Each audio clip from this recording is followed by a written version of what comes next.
Welcome to the Run for God Run Club, where you will find God in a runner's space.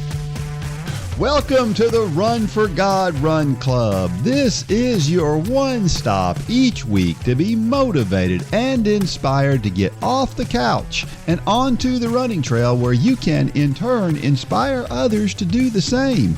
Let's learn, laugh, and leap into running together, giving God the glory for what we are able to do in His name. Amen. I am your running host, Dean Thompson. Running is getting better because spring is right around the corner.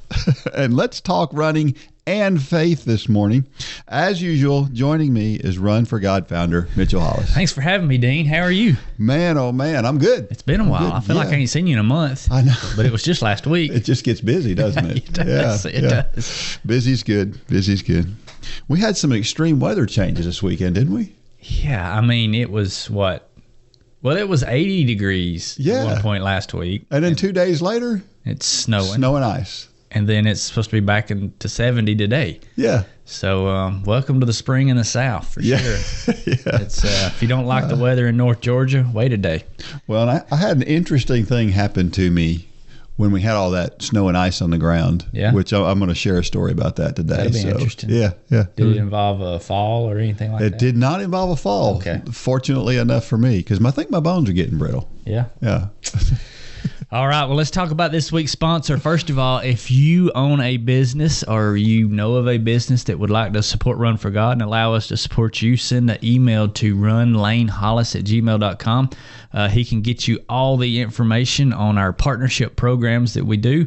But this week's sponsor is State Farm Insurance with Brandon Combs. When you make the right decision, it feels good, like picking the perfect accent rug or choosing a good night's sleep over an all-night crime show binge. It feels really good to make the right insurance decision, too. That's why State Farm agent Brandon Combs is right here in Dalton, Georgia, to help you select your right program at the right price. Brandon will make sure you understand your State Farm coverage, what your State Farm coverage is, so you'll know what to expect if the unexpected happens with State Farm agent Brandon Combs. It's easy to make the right choices. Just call him. We want you to know that he's the real deal. Like a good neighbor, State Farm is there. And thanks to Brandon, all the staff down there at his insurance agency, not lifelong friends. I've known Brandon for many, many years, and he's been a personal friend and a friend of this ministry for a long time. So thank you to the whole team down there. Yeah, and I'll tell you what, I know the trend these days is going to online insurance type vehicles. Yeah. But I'll tell you what, when I've had difficulties, it's been worth every penny. I don't know if I pay extra or not, but if I don't care. When you need insurance, it's good to have somebody's cell phone number. Yes, and that guy is on top of it. I mean, he is. The Combs family is like a dynasty in Whitfield County in insurance, and Brandon is continuing that legacy, and it's good to see. Great guy, great family. Yep, and like you said, the people that work there, top notch. Top notch. Yep. All right, we got a Facebook post this week from Della Rochelle Crodell. I'm not sure if that's the way you say her name, but it may be Crodell. It's good to me. You think? Yeah. Well, we'll go with that. But Della, because we've seen her on Facebook a million times. Yeah. She's a regular. Never thought about how to say her name until I tried to say it. So, all right, she says this. This was from yesterday. We ran in a storm warning to get our miles in. It kicked our butts. I prayed for the storm to hold off with the blowing and snowing. God is faithful, and it kept it away until we were done. This was the worst weather we have had to run in, and it really wasn't as awful as I imagined it would be. Mental talk makes all the difference in how you go into a situation. Go into it with a negative attitude, and it will be negative, and you will perform negatively. Go in with a positive attitude, and the suck is much less. You can appreciate the beauty of what you're doing or going through. God is good and faithful. Our filters are junked up, and we distort His blessings He provides by a negative attitude. In a few weeks, we will be running in beautiful sun, and we'll be wearing shorts and tanks. Spring is coming. Claim the day. Make yourself stronger. Boy, she's right. Yes, she is. She's right. Of course, I like running. We've talked about this many times on here. I like running in kind of harsh conditions. It's something about it. I don't know. Maybe I've got a wire loose upstairs or something. But well, if you got a loose one, I got the same loose one. Yeah. So, but I mean, to her point, I didn't know she was talking about a snowstorm until on down in the post. But yeah, I'll never forget. I was doing a tempo run one time. This has been years ago, and it's probably the fastest tempo run I ever had because lightning was popping all around me. It was probably one of those times where I shouldn't have started the run. Yeah. Because you're like, okay, those are black clouds headed right at me. You're looking at the radar on your phone, and it's just lightning everywhere. But you know how we are. Oh, I can get it in. Yeah, yeah. And on the way back, I mean, lightning was popping. And it's like you find a few extra gears. I was coming up Cleveland Highway in front of Butcher's Market, headed back to the church property. So I had about, a mile and a half to go, mile and a half. Yeah. That last mile and a half, I don't know how fast I ran, but it was fast. It was really fast. Yeah. So, well, my thing, I used to not really pay much attention to the weather at all. Mm-hmm. And it didn't matter if it was lightning, I'd go out and run in it. And then one day, my wife, in her infinite wisdom, she drove by me while she has that. Yes. Other than that 1 week moment she had when she married that guy, she married.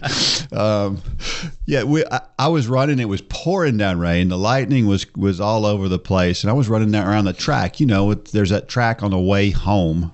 In Cohutta, where I live, and she rode by there, and she just kind of slowed down, and she looked at me, and she kept going, and I got back, and she was like, she wasn't happy with me, and I was like, it's not a big deal, it's not, I wouldn't think anything of it. And you know what she said to me? She said, you need to understand that there's other people that have an interest in seeing you alive. Yeah. And this was when my kids were much smaller. And ever since then, I've decided that it would be better if I didn't run in lightning. So, and you think I would know better? I mean, I don't know if you've ever heard the story, but I didn't get struck by lightning, but I got thrown by lightning when I was young. Wow. I was on the golf course. It's when I played golf. And it was me and 2 or 3 of the buddies. And I was probably 15, 16, you think you know everything back then.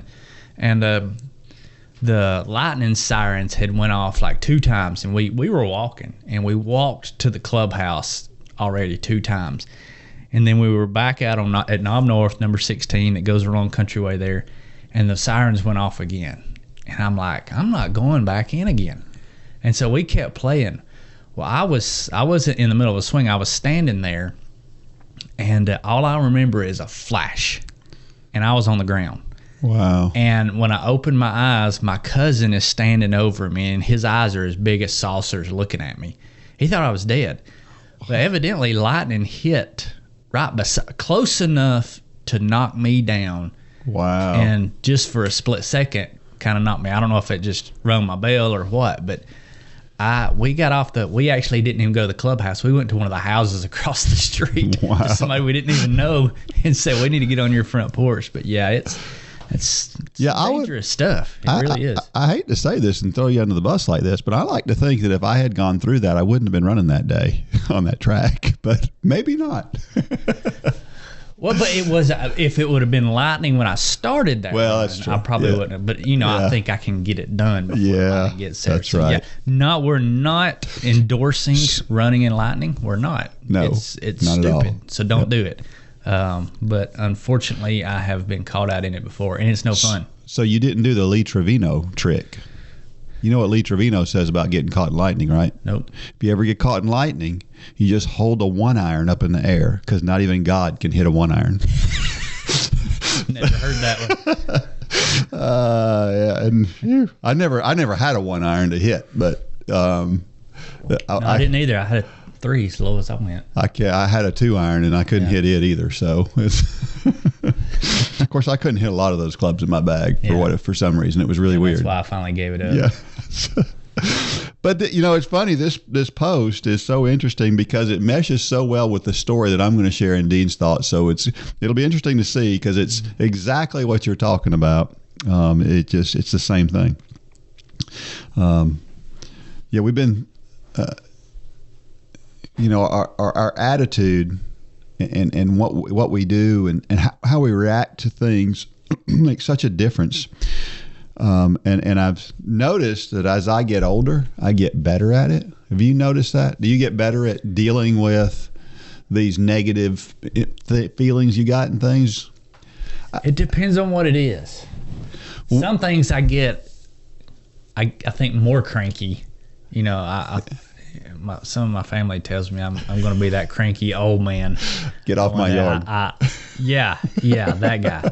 Because I think I have more understanding maybe as I get older. So I react to fewer things. But then when those certain things, it's like my patience is less nowadays than it was. So I don't know. It's like some areas I'm getting better. Yeah. And some areas I may be getting a little worse. I don't know. You'll have to ask Collie that. Well, I started thinking about it. I've got a former state trooper, retired state trooper in my Sunday school class. And he talked about how when somebody just starts going off and talking about crazy stuff, how easy it is for him to ignore it. Well, I thought the reason he can ignore things so easily is because he heard it so often. Think about how many times he was writing somebody a ticket and they're just giving him a hard time because he's writing them a ticket, and he would just have to ignore that. Sure. And I thought, the more we do things, the easier it is to ignore things. So the more times we put ourselves in a situation where it's really hard to get out to run, but we do it anyway, the more often we do that, the more often we overcome that negative feeling and feel it with the feeling of I'm going out to run anyway, the easier it gets. Don't you think? Yeah, I mean, I think that's why you hear the saying, when you pray for patience, beware, because God's not going to give you patience. He's going to give you opportunities to be patient. And I think I may be praying for patience too much because he gives me plenty of opportunities, especially on Cleveland Highway. I mean, it's like these people don't know how to drive up and down Cleveland Highway, but maybe that's God just pulling me outside my comfort zone. He's just trying to help you out. Yeah. Just try. He's waiting till I get to the point where I say, God bless you when I go by. That's right. That's right. Not quite there yet, huh? No. I'm not. I'm working on it, though. Well, we had a trivia question last week, and the trivia question was this. Who holds the record for fastest run across the United States, and how long did it take? Did you know this one? Well, I said last week it was a weird name. Yeah. And this is the guy. I knew it was 42 days. Okay. And I didn't know Pete, but I remembered it being a weird last name. So, yeah, I'm going to say I knew it. Pete, even though I didn't know his first name. Yeah, Pete Kostelnick or Kostelnick. I'm not sure exactly how to say that name either. I'm not doing good with names today. But, yeah, 42 days, 6 hours and 30 minutes to run. Apparently, there's an approved route to run across the United States from City Hall of San Francisco to City Hall of New York City. Right. And it's not really an approved route. It's just so long as you go from that dot to that dot. Yeah. Well, I wonder how they got from that dot to that dot. Because you can take the shortest spot between those. But, yeah, if I remember right, that works out to like 70 miles a day. It's 3,100 miles total. So a little over 70 miles a day. Yeah, it's a lot of that's a lot of running. It's a lot of running. Wow, it's a lot of running. Yeah, and he was a great ultra marathoner. He also won Badwater twice, which is probably the most famous and maybe toughest, one of the toughest. Ultra marathons.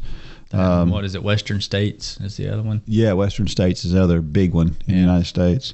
There's some probably tougher ones like the Barkley marathons is tougher, but it's different. It's not anything like these things.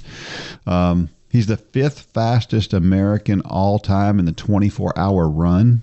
He covered 163 miles in 24 hours, which is an 8-minute and 48-second average for 24 hours. How many miles did Greg cover in 24 hours? He got way on up there on his last. He did. He was in the mid hundreds. He made it in the like 140s. But I mean, he made it to like the top 20, I think. Yeah. His last time doing it. Yeah, it's a friend of ours who he actually ran on a treadmill. Oh, he did that on a treadmill? Yeah. Oh, wow. Because I know he did a lot of other ultras too. Yeah, but he did the mid hundreds on a treadmill in 24 hours. That's crazy. I can't imagine that. Wow. Yeah. Wow. He's got more wires loose than we do. Yeah, no kidding.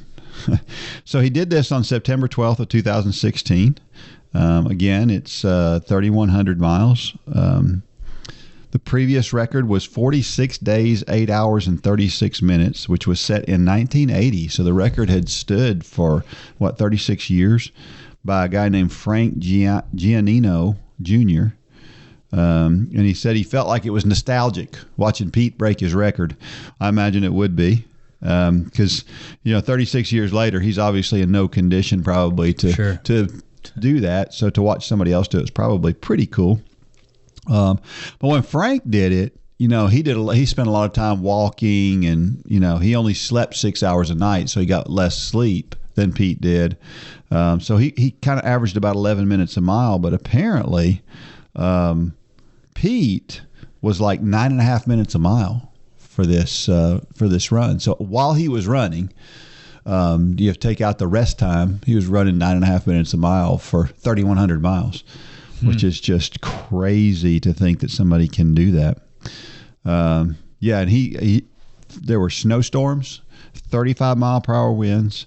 There was a major accident which involved one of his supply vehicles, which set him back a little bit. It was an adventurous time, let's just say.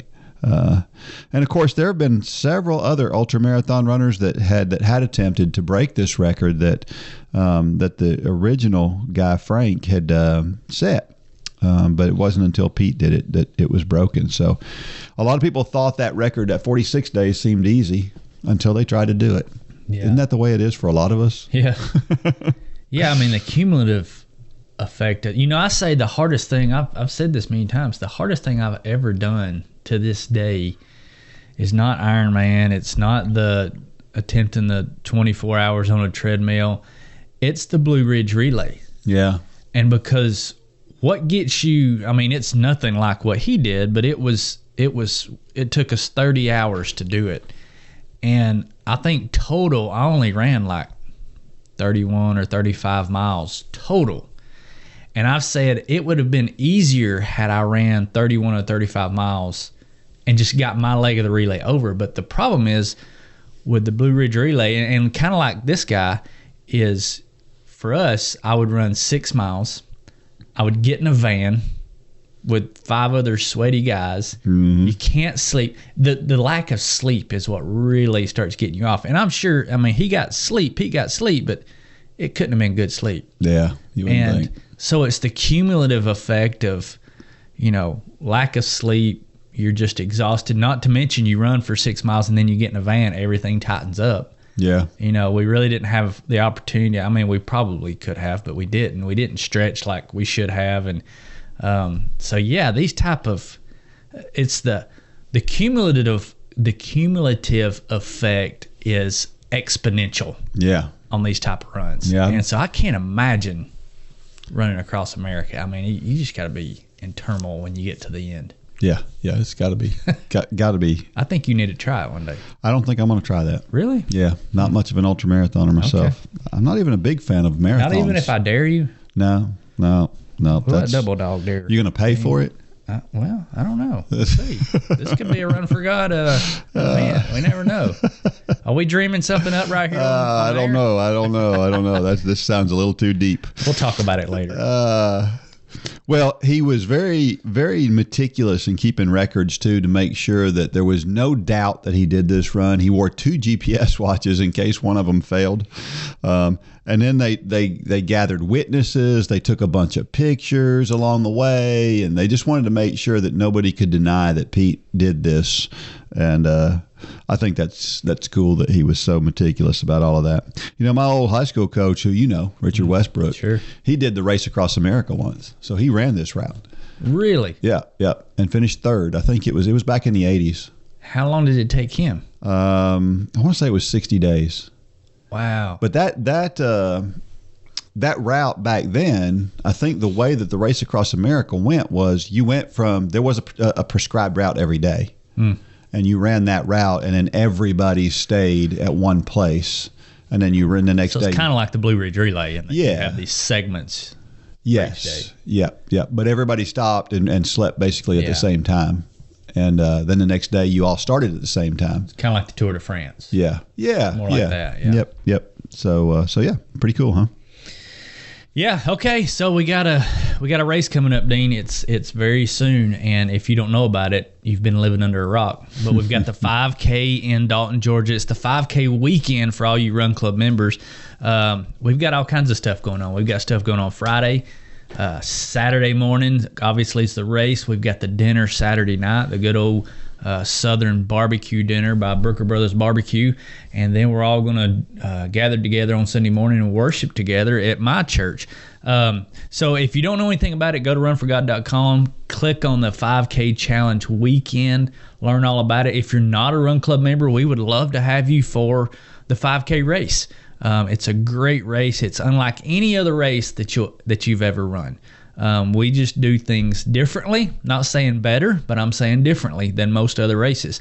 So, yeah, go to runforgod.com and check that out. And also, just in a few days, April the 3rd, we're kicking off the virtual nationwide 5K challenge.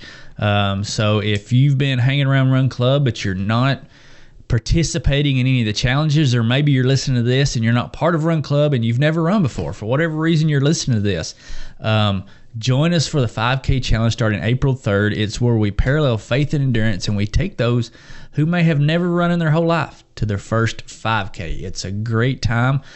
We would love to see you at both of these events, but you can find out everything you need to know at runforgod.com. Yeah. And if you're a Run Club member, the cost of that 5K in Dalton is $free. Free.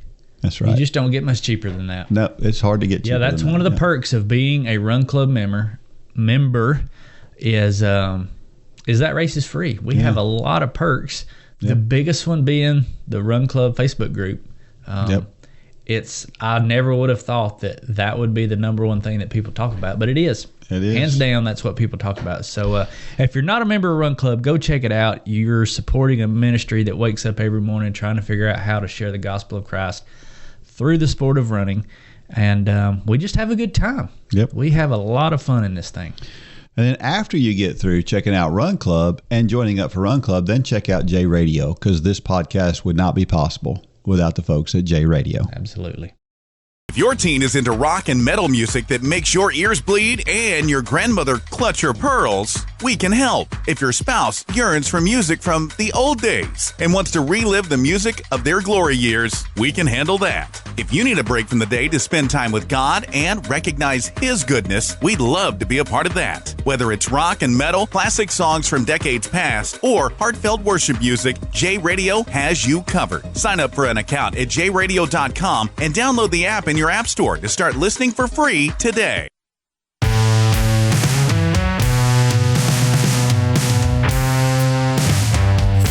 All right, so we're back. Dean, you're kind of moving slow over there. What happened? Well, I hate to even tell the story, because here's the thing about what happened, right, Was this where you were going to share that? Because it wasn't, but it's okay.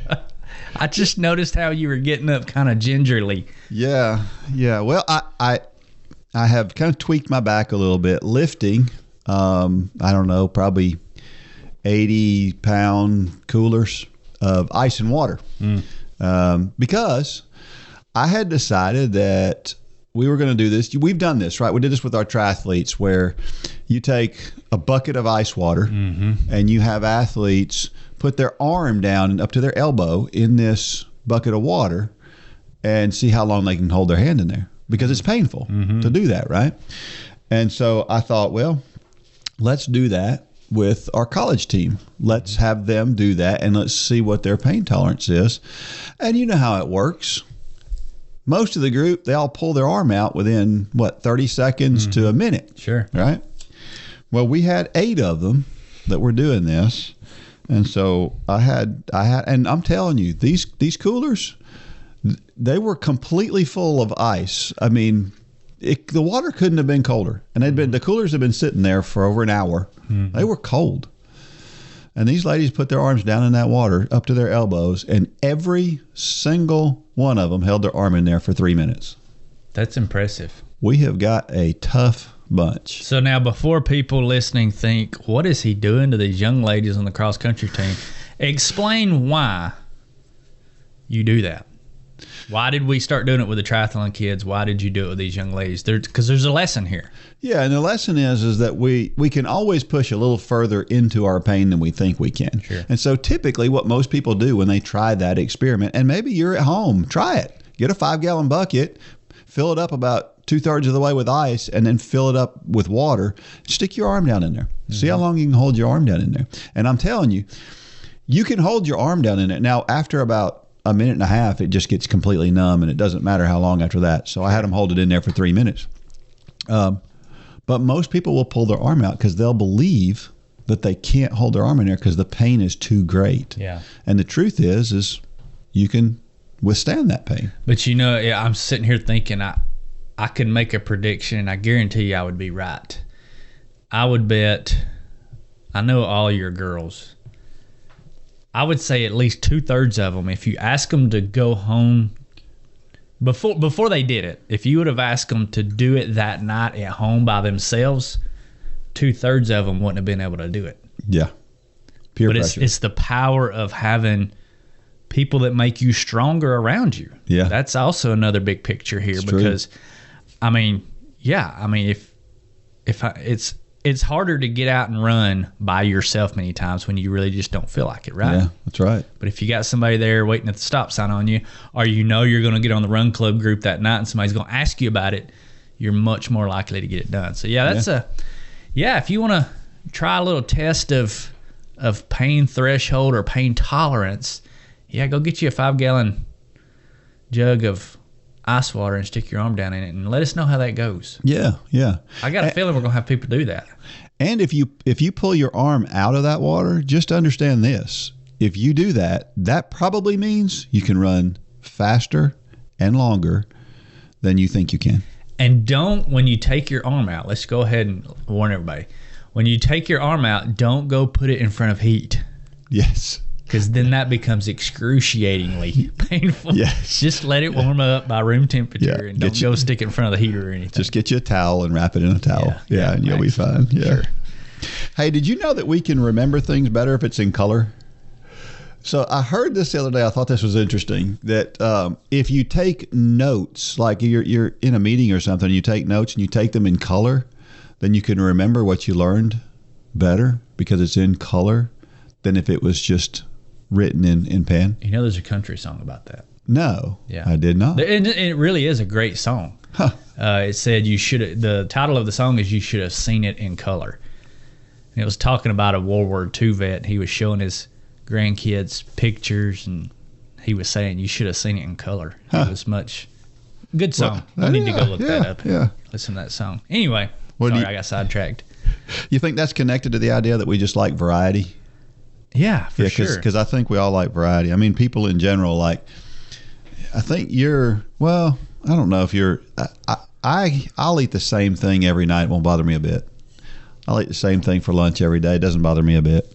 I eat the same breakfast. Yeah, that's it. But that's it. Yeah. Mm-hmm. People, I mean, for some people, it's like if you ask them to eat the same thing 2 days in a row, it's like you smack them in the face. It's like, well, I just ate that yesterday. I can't eat that again. I'm kind of that way. Are you? Yeah, I'm not a leftover guy. See, I don't care. Yeah, I'll eat leftovers. You know, there's some things that are better leftover. Chili, spaghetti, those things. You get all those flavors mixed in good. But yeah, if it's a piece of chicken or something, I don't want it the second day. Well, this applies to our running too, right? Mm-hmm. If we put variety into our running is more enjoyable. Now, I will admit that although I will eat the same thing every day, I do enjoy eating a variety of food.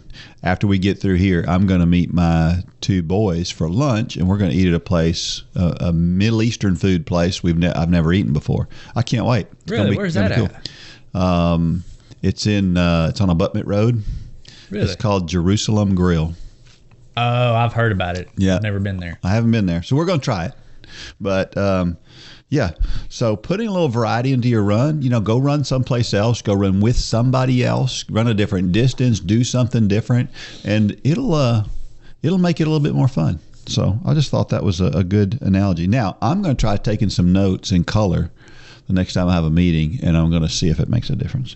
I'm not really a note taker. I very rarely take notes. I mean, I'll write down action items, but I've never been a note taker. My pastor, when we meet for something, he'll have 2 pages of notes, and we'll just be talking about the weather. Yeah. But some people are just really good note takers. Yeah. I'm not at all. I can write down the key things, what I need to do out of that meeting. And that's really all the notes I take. Maybe that's bad. I don't know. Or maybe I've just got a good memory. You do have a pretty good memory. Yeah. Way better than mine. So that's established. Yeah, well, and that doesn't take much, but you can't really brag about that. But no, talk about that. Here's a topic that we're all way familiar with: getting older. Unfortunately, we're getting more and more familiar with it. So this week's story, I love this week's story. It is called "Over the Hill," and it's by a guy by the name of Rich Glass. It says, a few years ago, as I passed the half-century mark in life, the concept of over the hill became an ever-present reality. Society tells us that by this time our physical, mental, and other abilities start to decline. As NBA great Charles Barkley once put it, Father Time is undefeated. but is over the hill biblical? I decided to put it to the test. Some background. 26.2 is my favorite number. I ran my first marathon at the age of 27 in a time of 3:47. Since then, I've had 2 more sub-4 marathons, but all on the same fast Houston course, and none after the age of 30. So at age 54, God, or perhaps my ego, posed a question. Could I do something in my mid-50s that I had not been able to do over the past 2+ decades? Here was the challenge. In 2018, my marathon time dipped down to 4:56.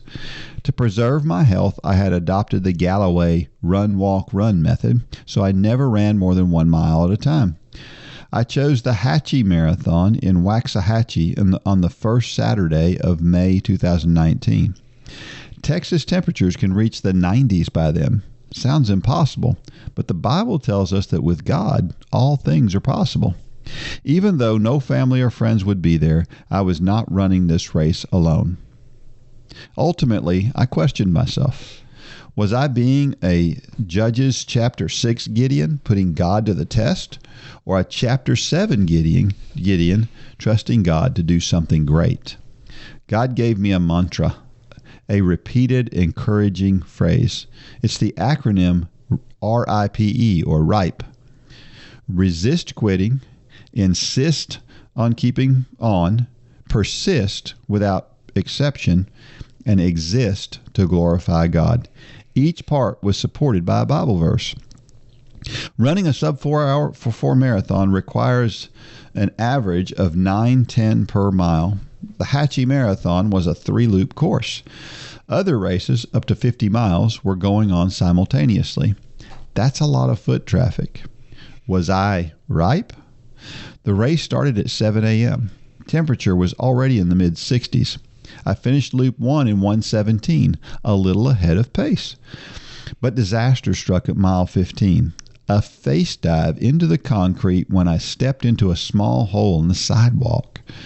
It took a half minute to inspect the damage, a bloody knee, bruised hands and elbows. Reality set in. Today would not be the sub-4 day I had imagined. I knew the final act all too well. I would settle into a nice, comfortable mid-4-hour finish with a convenient excuse. My fate seemed certain when the next aid station lacked a first aid kit.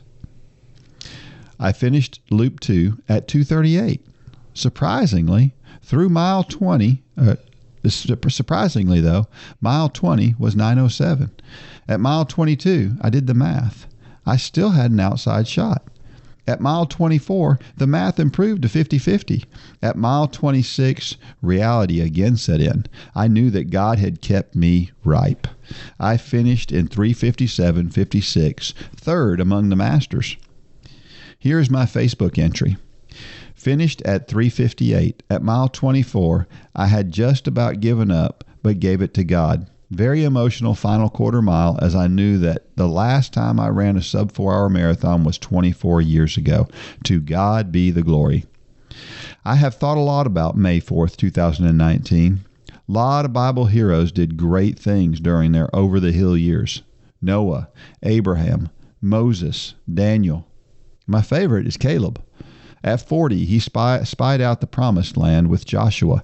Much later, when the land was distributed among the tribes, Joshua chapter 14 contains Caleb's request.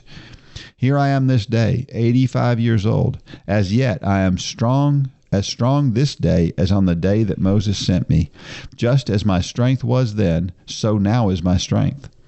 Caleb requested Hebron, the hill country that the 10 of the spies said was occupied by giants, the Anakites, and he took that hill.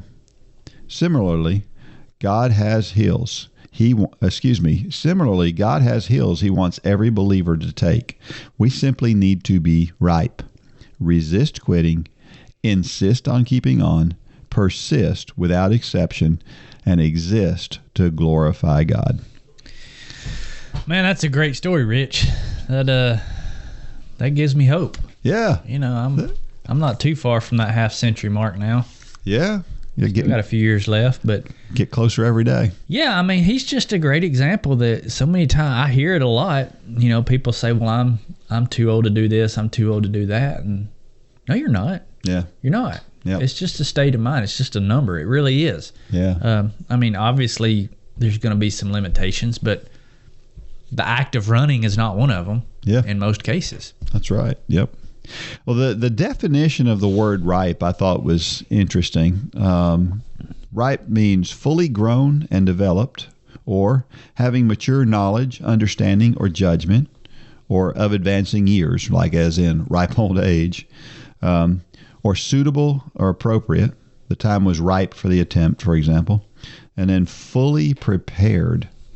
Ready. The colonies. The colonies were ripe for revolution.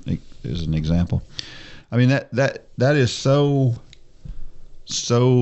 much of what we're trying to accomplish when we're talking about running and trying to conquer a goal, which is what Rich was trying to do here. Is all of those definitions apply in some way, don't they? Yeah.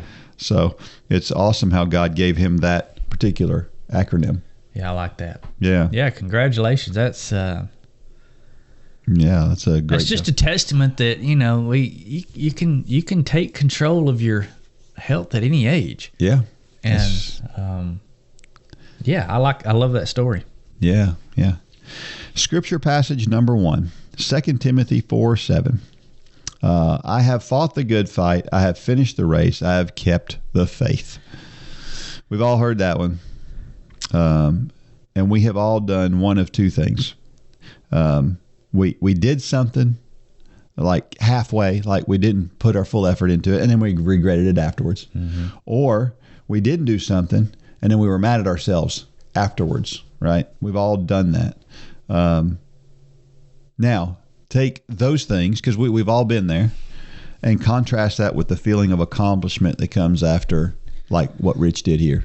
Right. And think about the difference between those two things. And we all have a choice every day. Yeah. To make and how we pursue those things, right? Yeah, I mean the pain of regret is always worse than the pain of whatever process you're going through. Because I've been in races where unfortunately I mailed it in. Yeah. And I mean, you no more get across the finish line and that sense of just regret and calling yourself names, and it never, I mean, you have a moment of relief in that moment when you're like, and you're pushing and everything's hurting, and then you just mail it in, you call it quits, and you slow down like he talks about. He just knew that he was going to slow down to that mid-4 pace, and you have a moment of relief. Yeah. But then the regret that comes along with it far dwarfs that moment of relief. And it's always better to push through. Yeah. To do what you set out to do, because then, I mean, you hear it all the time. What is it? Pain is temporary. Online race results are forever. That's right. And forever you will have to see those online race results. Yeah. And Yeah, I've done it. I know where Rich is coming from, and it's not a good feeling. Like I said, we all have. And the truth is, we've got the opportunity every day to affect the outcomes of the things that we do in profound ways, but we just don't see it in the moment.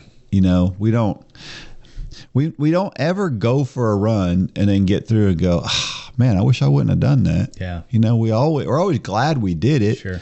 And yet we still have a hard time seeing that end feeling when we still have that thing in front of us, that little mountain to climb. And I don't know why that is. I guess it's the same reason why we have trouble with relying on God, because we've seen how he comes through time and time again, and yet then we still have a hard time trusting him next time. Yeah. And it's a vicious cycle. It really is. The verse after this says, now there is in store for me a crown of righteousness, which the Lord, the righteous judge, will award to me on that day. And not only to me, but also to all who have longed for his appearing. And that's how Paul was able to stay so focused on that goal, and why he could at the end of his life say, I have fought the good fight. I have finished the race, because he kept that crown and the vision of that crown in front of him all the time. Yeah. And that's what we should all do. Yeah. Yeah. Think about Paul. Most of the letters, or a lot of the letters that he wrote, were from prison. Yeah. And his letters were encouraging other people and, telling other people, hey, I'm writing you from prison, but keep doing what you're doing. Keep the faith. Keep proselytizing. Keep telling people about Jesus, because we know he's real. We know that there's an end to this game, and we know that we can spend eternity with him. But for this little while, we talk about the pain of, a 20-minute race, not mailing it in.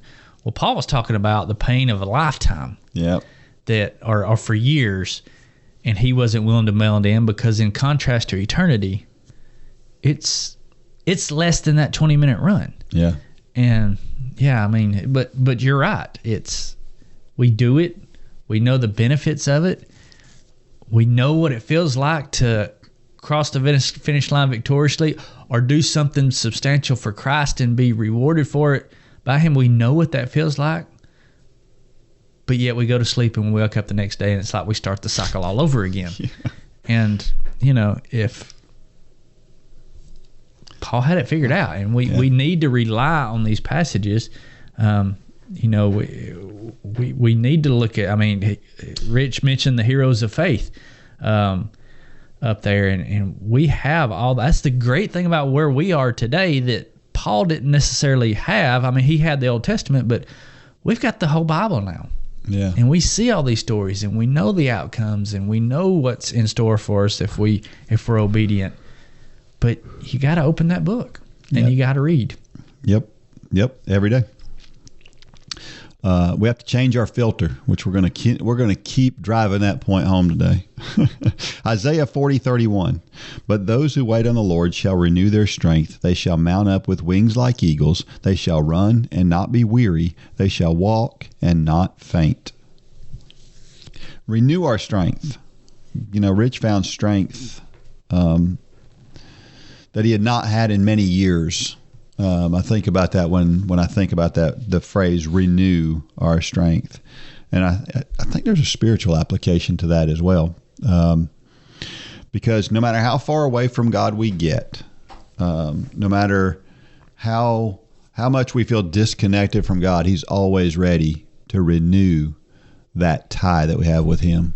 Mm-hmm. And, I'm sure there may be people listening who have felt, they feel distant to God. He's just waiting, right? Mm-hmm. He's just waiting for us to turn around, and he's just waiting for us to ask him. But the idea of wait, I guess that's the word that's jumping out to me this week. I think you've talked about it before, and we've talked about this same verse, but so many times, God, we learn so much more in the waiting. Yeah. For people like me especially, I'm very impatient. I know that is not my spiritual gift. It should be, and I think God is testing me in that area a lot of times. But you know, we were talking earlier, Lane's dealing with a little injury right now, and it's just, when you're dealing with an injury, that's what it's all about, is waiting, being patient. Just stop. It's true. Just stop. You know, that's hard to do, but my hope is that there's a lot to be learned in this waiting process for me and for Lane, because, you know, his dad and coach, this hurts me as much as it hurts him. Yeah. But I was listening to last week's podcast just yesterday, and we were talking about the concept of just stop. Yeah. Just stop and listen sometimes. And that's not what our society says to do. It says do something, do. Yep. And we're wired that way. we are. Yep. But this verse says, but those who wait shall renew. Yep. And wait is a picture of nothing. Yeah. It's not doing something. Yeah. It's just not doing anything, which is very hard to do. And so, yeah, I think that's where God has me right now. Yeah. 1 Corinthians 10:31, therefore, whether you eat or drink or whatever you do all to the glory of God. I can't help but think of this as the Remember the Goal verse. Yeah. If you've never heard of the movie Remember the Goal, it's a movie out there that a good friend of ours has put together, and it's a running-related, Christian-based, sharing the gospel. You can pick it up movie. on the Run for God store. We've still got copies of it on there. Yeah, Go check it out. yeah. Check that out, because it's a good movie, and it's enjoyable. A couple of twists in it that make it really enjoyable as well. But yeah, he's talking here, and eating and drinking are the most basic things we do, right? And so and then he says whatever you do, and the idea here is it doesn't matter what we're doing, we should be doing things to glorify God, and that includes running. Our running should be that way, and that's kind of how Run for God got started. Wasn't the attempt to do that, right? I think, but it's being intentional. It's waking up every day. I was just thinking this morning, you know, I wear pretty much a Run for God shirt everywhere I go. Everything I do, I'm wearing a Run for God shirt. And so this morning I got up, and I have a lunch meeting today has nothing to do with Run for God. It's the construction side. And I was thinking, this person really doesn't know me. We're going to kind of get to know each other at this lunch meeting. And I've got this Run for God shirt on, and I was thinking just this morning, I know he's probably going to ask me about Run for God. And I was going through my head this morning, what am I going to say? It's not that we have a template, but we always need to be prepared, and we need to be prepared to live out 1 Corinthians 10:31. Yeah. Whatever you do, that's pretty all encompassing. Yeah. And we need to wake up in the morning not strategizing, I don't know the right word, but we need to prepare ourselves every morning for, you know, because I was trying to think of what questions could this person, I don't necessarily know where this guy stands with eternity. I don't know what he believes. I don't know anything about him. All I know is we're going to lunch, and I'm going to have God on the front of my shirt, and I need to be prepared to deal with that. Yeah. And to me, that's a picture to me of living out 1 Corinthians 10:31, is waking up and getting prepared for the day and doing everything we do for God's glory. Yeah. That includes eating lunch with somebody you don't know. That could be you running into somebody at the college. That could be somebody listening, you know, being approached by somebody at work. It's a picture of preparedness. Yeah. Yeah. I've got a friend of mine. Actually, he's a run club member. And he just ran the marathon. As a matter of fact, he was one of the last finishers to finish that marathon. And his name's John. It doesn't matter what that man's doing. He is the picture of what a faithful Christian should be. He is. He's so compassionate every time you talk to him. It's good that we have all these biblical models, but it's also good to have these modern day folks too. And you know, he's helped me be a better man because of just watching him and what he does. And that's who we all want to aspire to be, I think. Sure. And I think that's what this means, is if we're doing it right, if we're living out 1 Corinthians 10:31, then people are noticing and they're wanting to emulate what we do, and that's an important thing. Good word. How about a question? What stops us from daring to attempt the impossible if God gets the glory? What stops us from anything? I think It's a 4-letter word. Yeah, fear. Yeah. Yeah, that's exactly right. I think I wonder if we feel even more reluctant to step out where we feel like what we're doing is for God. You know what I mean? Does that make it harder or easier? Because I think sometimes, it's like we don't want to let God down, right? So if we feel like... I think it's always harder, though. Yeah. Because when we step out into those areas, that's stepping outside our comfort zone is where God gets the most glory by definition, I think. But I've said it many times that that's a picture of boldness, and boldness is doing something. True boldness is putting our faith into something. It's putting our it's I'm trying to remember how I say this now. True boldness is putting our faith into action when the only thing we have to fall back on is what we claim to put our faith in. Yeah. So in a real world picture, boldness is doing something for God who we claim to put our faith in that will utterly fail if God doesn't show up. Yeah. And that's a very scary place to be. It is. I've in some talks I've given before, I used the example, and I can't even remember the guy's name, but the guy that walked across the Grand Canyon. Mm-hmm. And when, so many people, he did it with no net, no nothing. I've seen that done before, but you usually see a net, you see whatever. But this guy had faith in his ability. And so boldness in that picture was this guy walking across with no net because he was relying on what he claimed to put his faith in, which was himself. And he walked across. But putting a net under somebody, well, that's not true boldness. Yeah. That's I've got a backup plan. Yeah. But many times God calls us to places where we have no backup plan. And that is the most scary places to walk. Is, God, if you don't show up, this is gonna be bad. And I've been in those places before. Yeah. But God always shows up. If we're really doing what God asks us to do. Where the line gets blurry sometimes it's what we want to do. Yeah. And we try to stick a God sticker on it, and we want God to show up, and God isn't always necessarily going to show up in those places. Yeah. We got to do like David Hendricks said, find where God's working and go there. Yeah. And then do that with true boldness. And then you're safe there. Yep. But you got to know the difference in the two. Yeah, that's for sure. Yeah, that's a good word. Another question. Why is over the hill such a commonly accepted concept given the examples in the Bible to the contrary? I think the reason why those examples are so notable in the Bible is because they are out of the norm.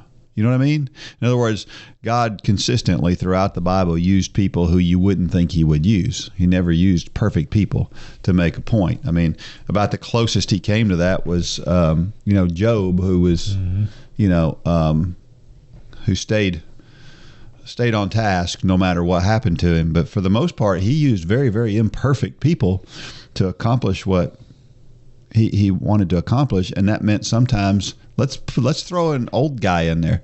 Let's have an old guy have his first child in his 90s.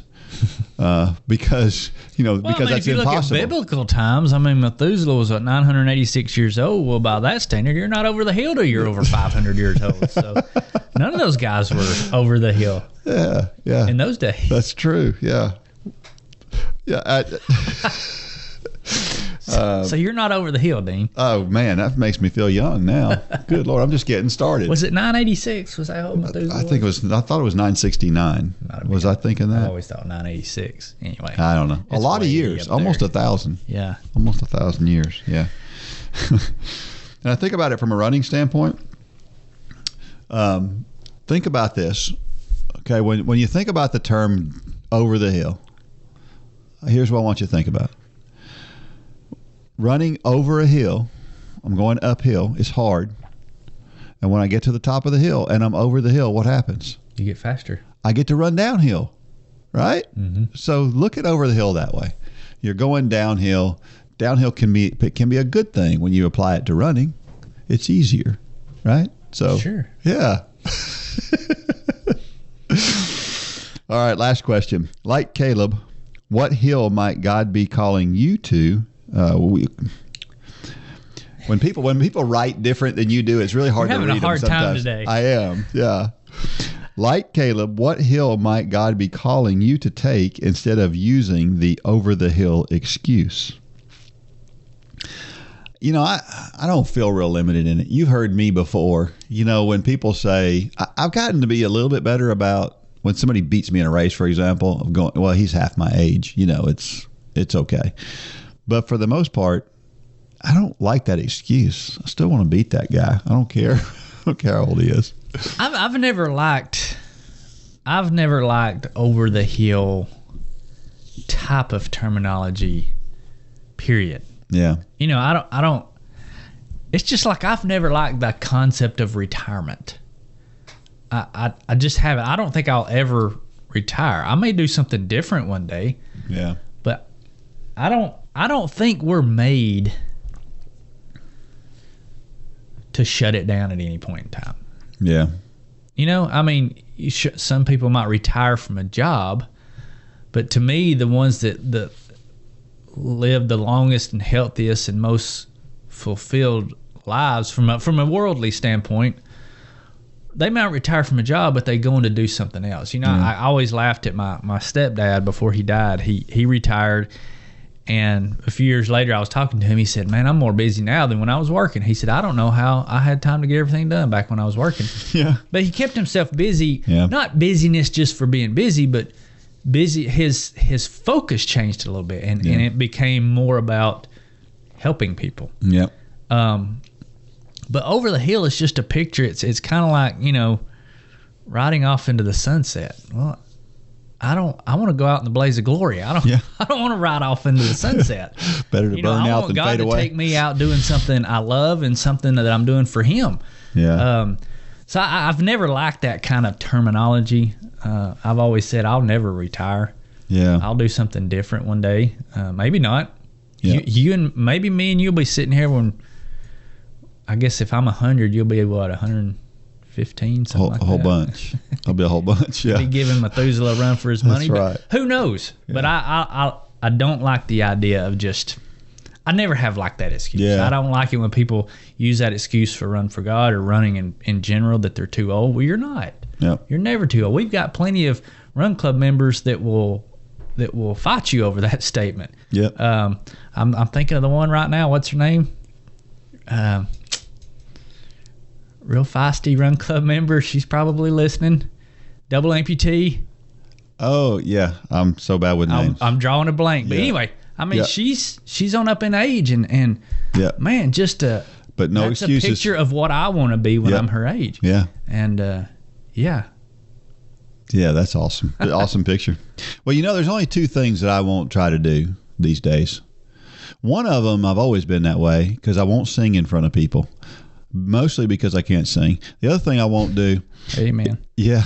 The other thing I won't do is I won't jump over fences anymore. So that second one is probably a good thing. Yeah. I like to think I'm smarter than that. You know, I made that one mistake. Dislocated some ribs. It was probably the most uncomfortable thing I've ever been through, and I'd rather not do that again. So I quit doing that. Yeah. I've been amazed that, and we know this is going to happen. And if you're out there and you're getting older, one of the things that happens as you get older, and like he says, as you get into your 50s, you really, really start to lose muscle mass, and you start to notice that. And so for me, that's the thing that, like, I mean, just doing like a squat now, you know, something that was so easy 10 years ago now is kind of difficult. So Yeah, you got to be a little more measured when you Paula get older. Galladay is her name. Paula. That was driving me crazy. Paula, yeah. I want to be like Paula when I Yes, amen. And because, I mean, to listen to her or to read her post, you would think she's 25 years old. Yep. And just a great example. Yep. If you're up there in years, be more like Paula. Be like Paula. Yep. At Run for God, we care about more than just your exercise. We care about your relationship with God, and we believe that the music you listen to while you run can help build your relationship with God. That's why we partnered with J Radio. J Radio offers a variety of positive and Christian playlists that you can listen to while you run. You can find a playlist that is put together by Run Club members just like you and the Run for God station at J Radio.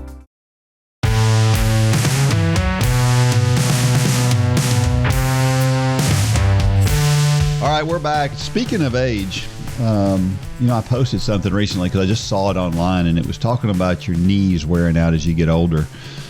Someone had asked the question that, what age do you need to stop running to protect your knees?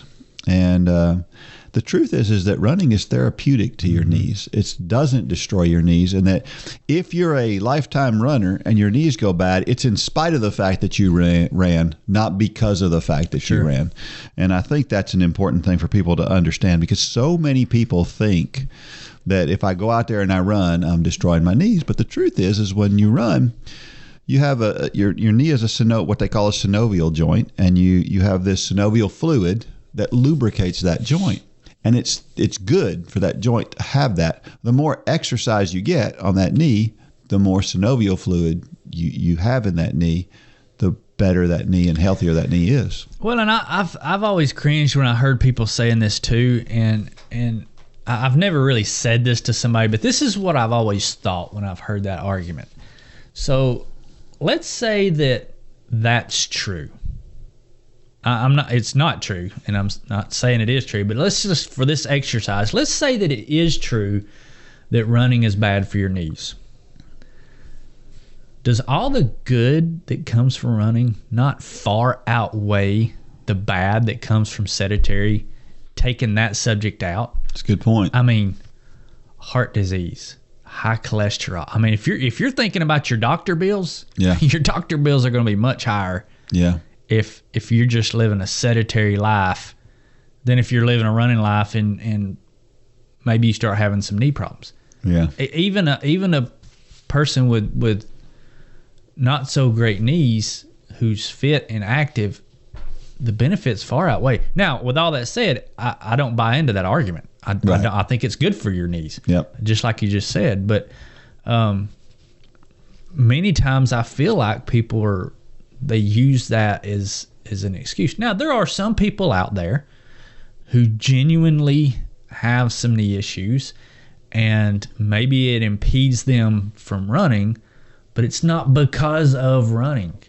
Holly, my wife, for instance, she's probably going down the road of needing some knee replacement in the next several years, but it's not because of running, and she'll tell you that. She wants to run.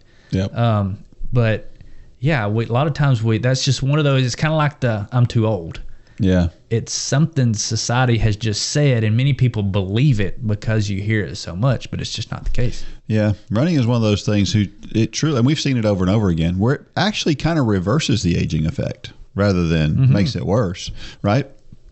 Not just your knees. I think about my diet. I'm healthier right now than I was probably 10 years ago. Why? Well, because I've changed my diet and I'm continuing to run and stay active and do all the things that I do. Sure. And it's important. It's important to do. Important for sure. All right. It's a time for Dean's Thoughts, and that's a time when I share something that I've written about the intersection between running and faith. And as we talked about at the top of the podcast, how you look at things can completely change your perspective. This one is called Changing Filters. I recently walked out the door on a Saturday morning for a long run. The temperature was in the mid-20s, there was snow on the ground, and the wind was blowing in gusts up to 30 miles per hour. It wasn't the most comfortable conditions I've encountered, to say the least. To make matters worse, I was running into the wind for the first 7 miles of the day. As I began, I felt sorry for myself and wasn't feeling great about the run. I knew I needed to get it done, but I didn't have to feel good about it. As I dodged any slick places on the road, I noticed that there were more dogs out than on a normal Saturday morning. As I was accosted by one of them, I wondered what else could go wrong during this run. Some days are great, it seemed, but others are just meant to be endured, I thought. There's a Tennessee State Park about 3.5 miles into the run. I stopped to get some water and to use the restroom. The warmth of the building was nice. As I entered the restroom, there were a couple of adults and a couple of children who were perhaps 10 years old. I asked them how they were doing, and we exchanged pleasantries. Then I found out that they were Cub Scouts and had camped out overnight in the park. Now remember, it had rained half the night and then snowed, leaving a couple inches of snow on top of a layer of ice. You want to know what they were talking about? The great adventure they had experienced in the camping trip. Thank you, God. I needed that attitude adjustment. Here I was complaining about my circumstances and how miserable it was for me to be out there running while these kids were living it up through the entire night, and they called it an adventure. It made me think about how we look at things through filters. I had chosen to use a filter that saw what I was doing as miserable, while the kids had chosen an adventure filter. Needless to say, I changed my filter as I walked out of the restroom. And do you know what I saw subsequently? The snow was so beautiful in the hills. There was less traffic on the roads than normal. I was actually feeling pretty good, but had failed to even notice up to that point. Changing my filter changed everything about that run. I think God was happy to see me change my filter and appreciate what I was doing. So He blessed me with an opportunity along the way. I was able to help two young ladies who were trying to build a snowman. They had created these two large snowballs, but could not lift one of them up to place it on top of the other. They had created a ramp to roll it, but it was just too heavy for them. I stopped for 45 seconds to help them and left them with a huge smile on their face. And I was smiling pretty broad myself. You have a choice every day. Whether we do it consciously or not, we install a filter through which to view the world. God tells us that He wants us to live life more abundantly. He doesn't want our days to be awful, and although we know we have to go through tough times, it doesn't mean we have to be miserable doing it. What filter are you choosing to use when you leave the house? What lens do you use to look at your runs? Are you paying attention to the cold, windy, and slick conditions, or are you focused on the beauty and adventure that God has in store for you? I think we need to throw away some of our filters. The sad filter, get rid of it. The revenge filter, no need for that one. The this is impossible filter, that one is never useful.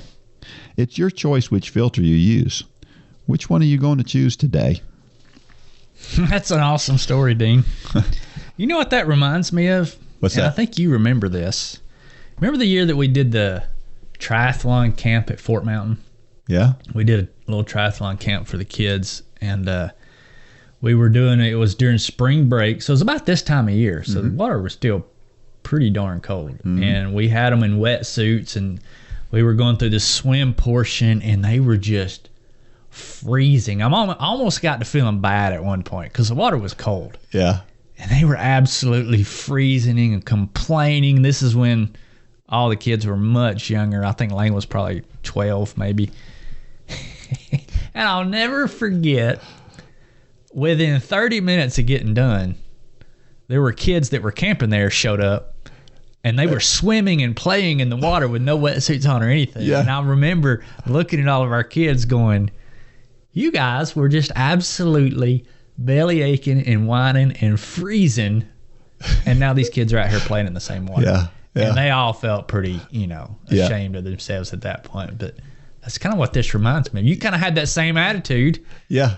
Going, this is horrible, and then you hear about kids that were out playing all night in it. It's true. I remember that. That was. But it is. I mean, that's all that was a filter. It really was. And it was a good lesson for those kids, too. When they saw that, they were like, we were just complaining. I mean, they felt pretty foolish after that. Yeah. It was a good thing. It showed them that it's really not as bad as, because most times we we make this stuff out in our head that it's just way worse than it really is. And Oh yeah.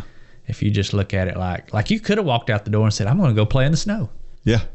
You probably had a different perspective. Yeah, I would have. And normally that's what I would do. I mean, that's my normal MO is to be positive about what I'm doing.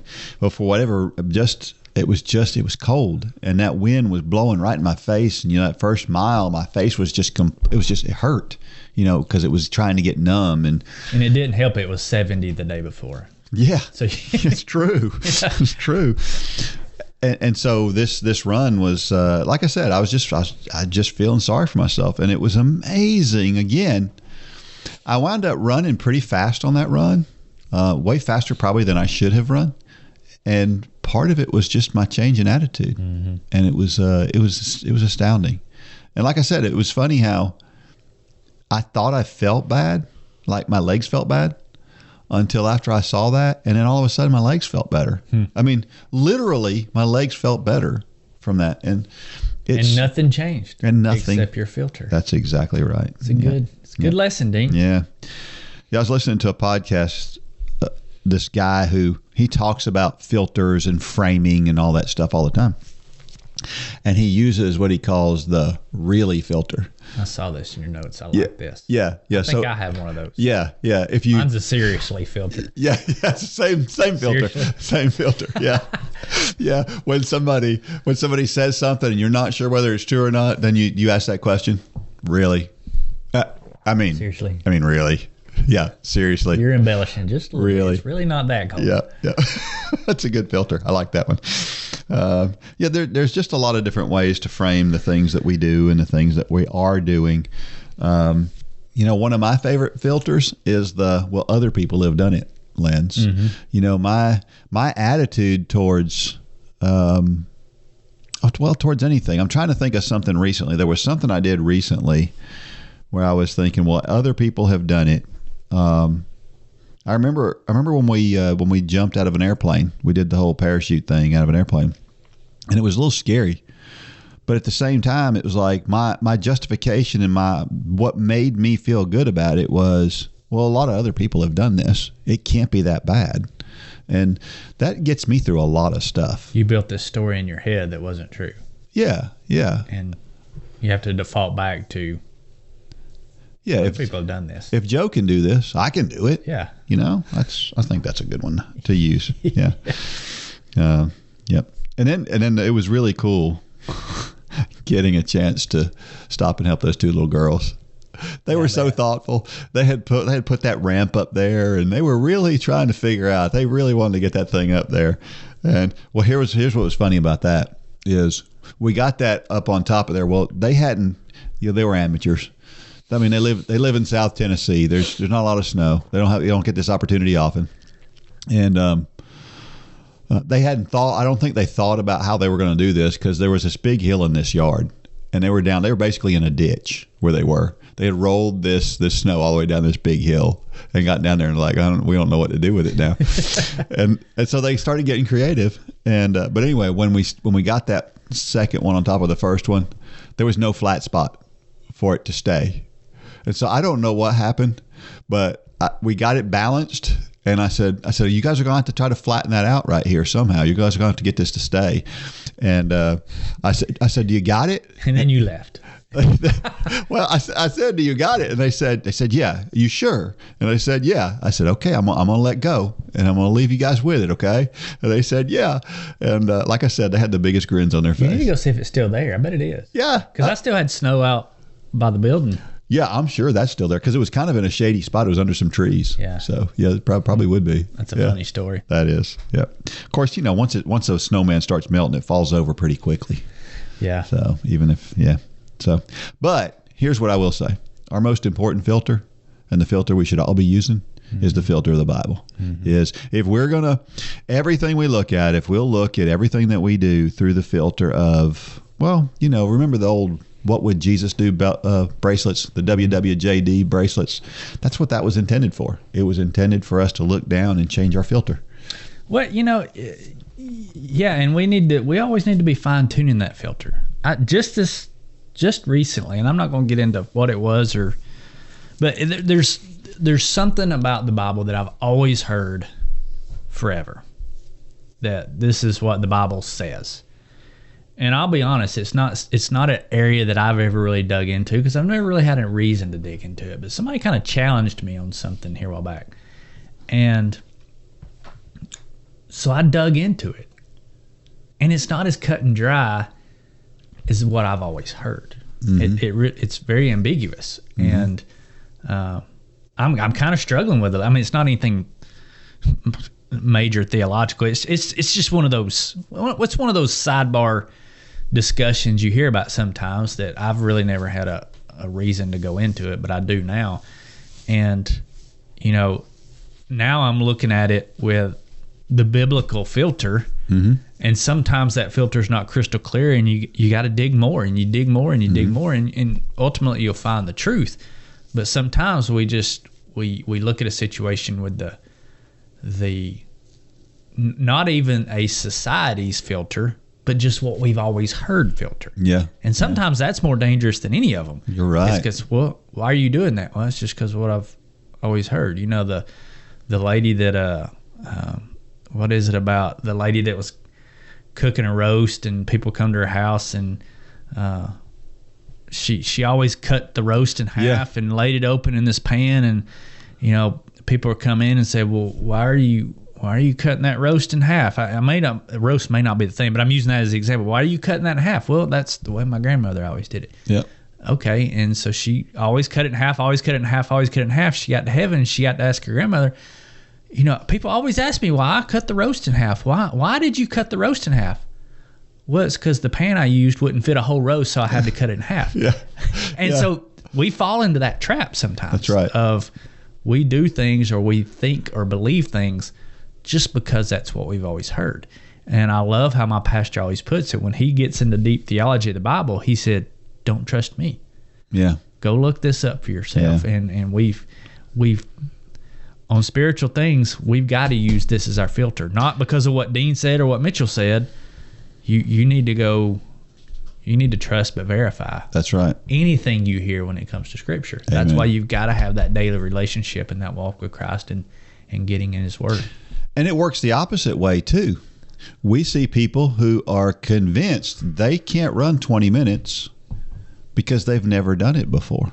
And so their filter is... somebody told them they couldn't. Yeah. And my filter is, well, I've never done it, so what makes me think I can do it?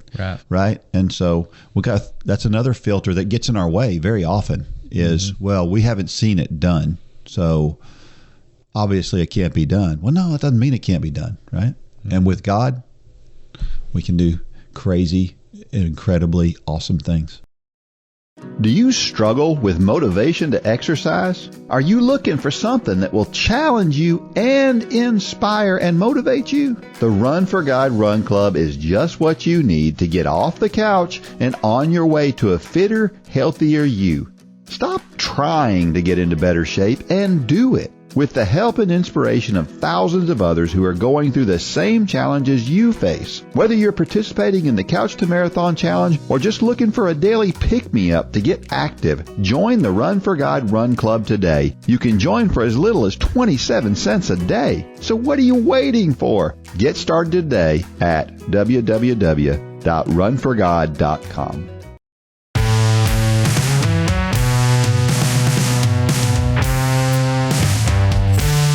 All right, we're back, and so the NCAA Indoor Championships happened, and there just wasn't a whole lot notable about it. I really wanted to come in and say, it was a crazy, this great race or that great, and the only thing that caught my eye was the men's mile. Mm-hmm. So in the NCAA, there's guys, there's a bunch of guys. Everybody that's in the final can run under 4 minutes for a mile. But the winning time was 4:07. And so this became one of those races. It wasn't a Prefontaine race, was it? No, this was not a Prefontaine race. And the guy who won actually led the whole race pretty much. They all just kind of sat on him thinking they were going to outkick him. And then at the end, he had more than they did. And he wound up outkicking them. And so they ran super crazy fast over the last. I think they went through the the half mile in 2:10, and that's so pedestrian for a group of college, the best in college. Yeah. And they won. But don't you see that a lot in those big, like the Olympics? A lot of times there's rarely a lot of world tactical records races broken Yeah. in the Olympics, and it's because there's so much tactics. Yeah. You know, it would. Well, do you like that kind of which I hate race those do you kind of races. You hate tactical races? I like. It's why I like bike races. Yeah. Like criteriums, because criteriums are basically like track races. Yeah. And it doesn't. The only thing that matters is who ultimately wins. Well, bike race organizers have gotten smart, and they need to do this in track. If they do this in track, it would make track way more fun to watch. But they offer what's called a preem. And so if the bike race is going to be 20 laps, at lap 10, 20, and 22, they'll offer $100 bonus for the winner of that lap. Yeah. Yeah. And man, that just because you'll see some guys show up and all they're racing for is the preems. Yeah. Yeah. But then you got guys who are racing for the win.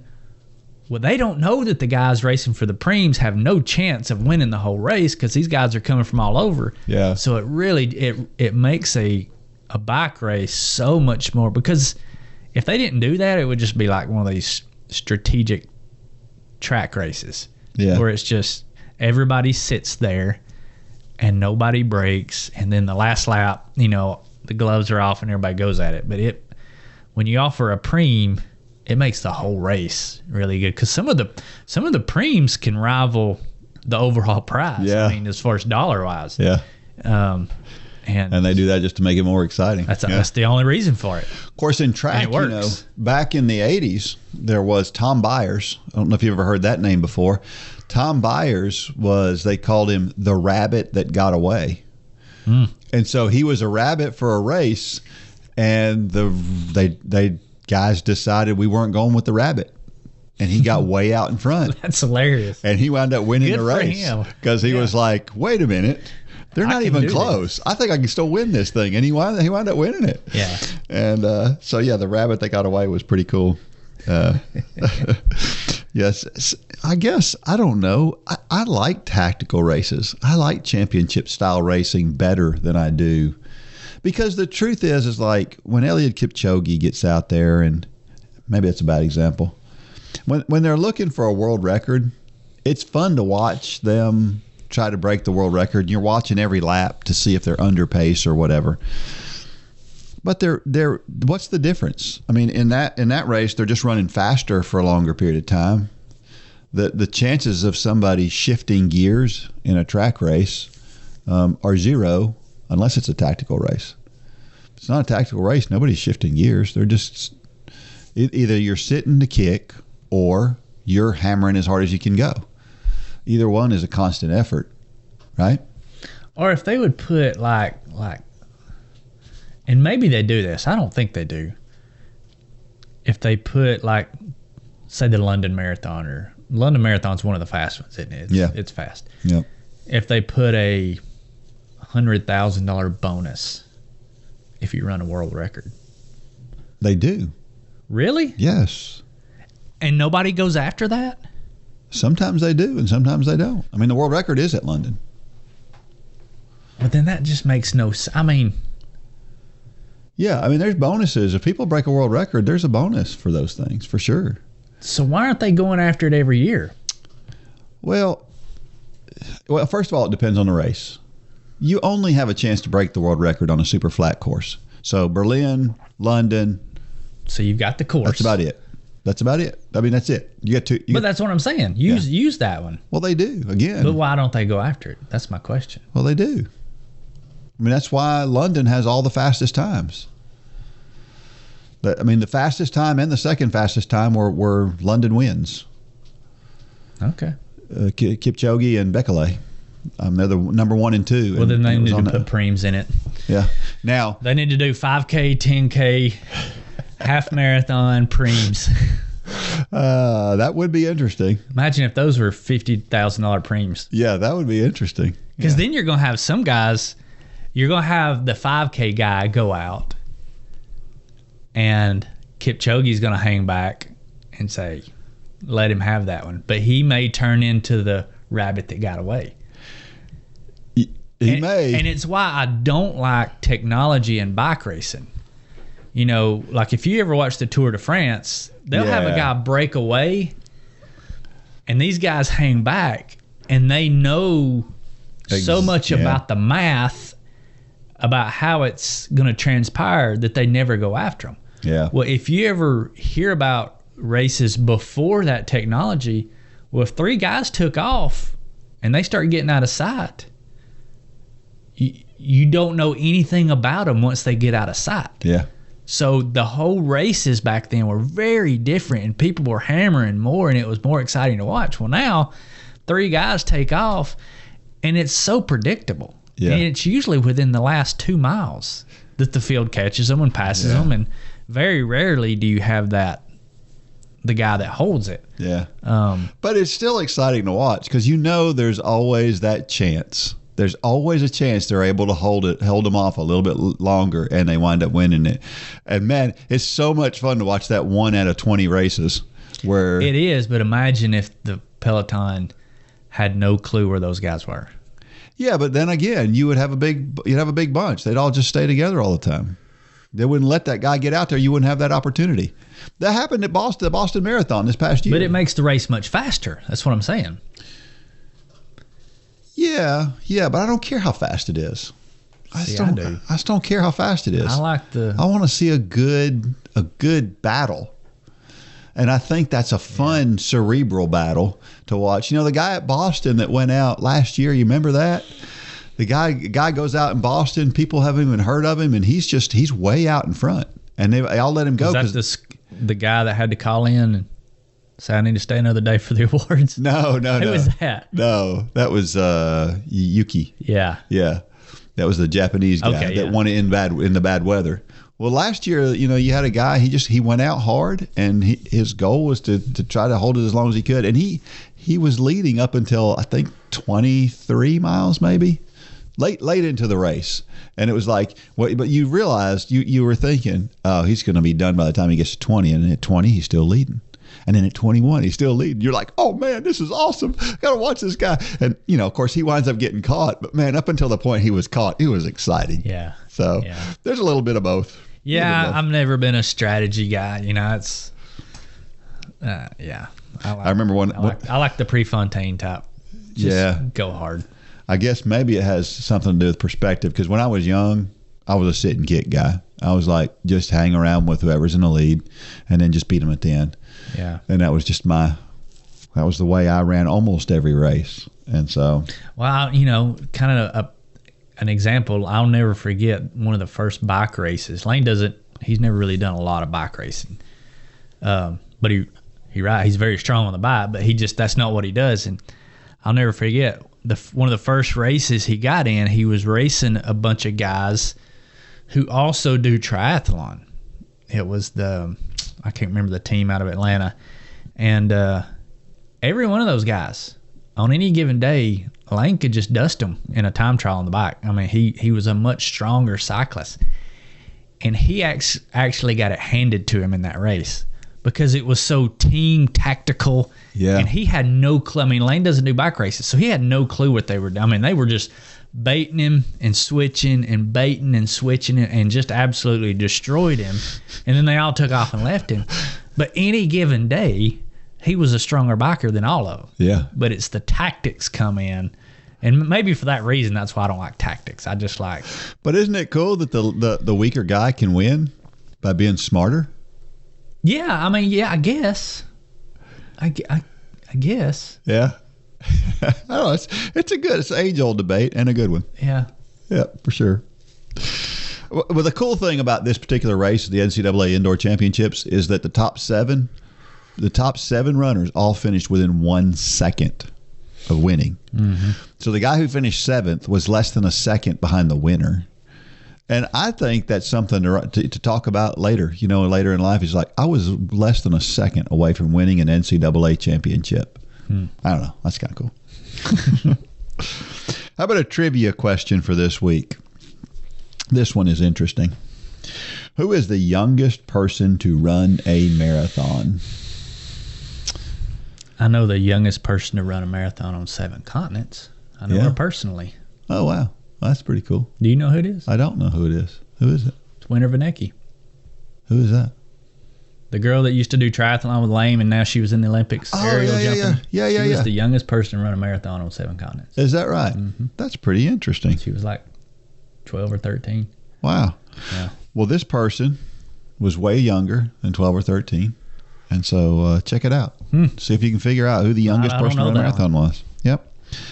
And send the answer to Dean@Run4God. And if you are the first person to send the right answer to Dean@RunForGod.com, then you will win a Run for God Run Club tumbler. Yep. So we'll get that out to you quickly. Every week I share a reason why running is so awesome. And this week, this is the reason. Variety. You know, we were talking about switching things up and making things interesting. Well, think about it.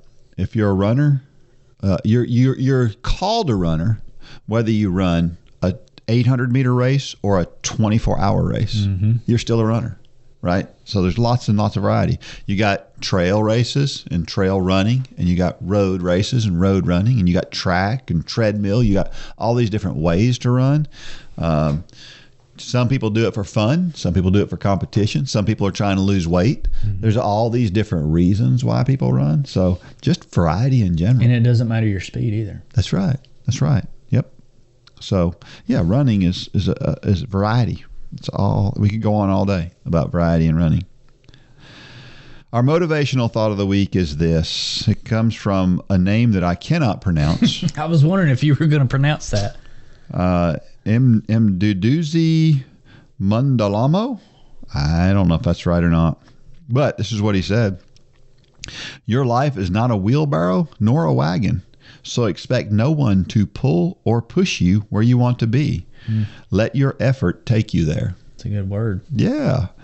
A lot of times I don't know how many people, this was the one that hit me all the time, was back when the show The Biggest Loser was on. Mm-hmm. And I heard several people say, well, if I was in that group and if I had these dietitians around me and I had people pushing me every day, I could do that too. Mm-hmm. Well, you know what? You can do that without those people. Mm-hmm. There's internal motivation. You don't need the motivation of other people to get you where you want to be. Many times you can do it better. That's true. You know, it's we've talked about the team mentality of certain sports lately, and sometimes a team, they can get really fast, but they're limited by what each other's doing. Mm-hmm. And sometimes if you go out solo on things, you have no limiter beside you. Yeah. And so the sky's the limit. Yeah. And what does it all depend on? Depends on what filter you use. Mm-hmm. For sure. That's a good word, Dean. A good theme for the day. I know somebody needs to hear this podcast today. All right. All right. Get after it. Have a good run. May God bless every step of every run and walk. Go out there and shine your light. Good job, Dean. For more information about the Run for God ministry, go to runforgod.com. If you have questions about your salvation, click on the Peace with God tab. There's nothing more important. Thanks for joining us today.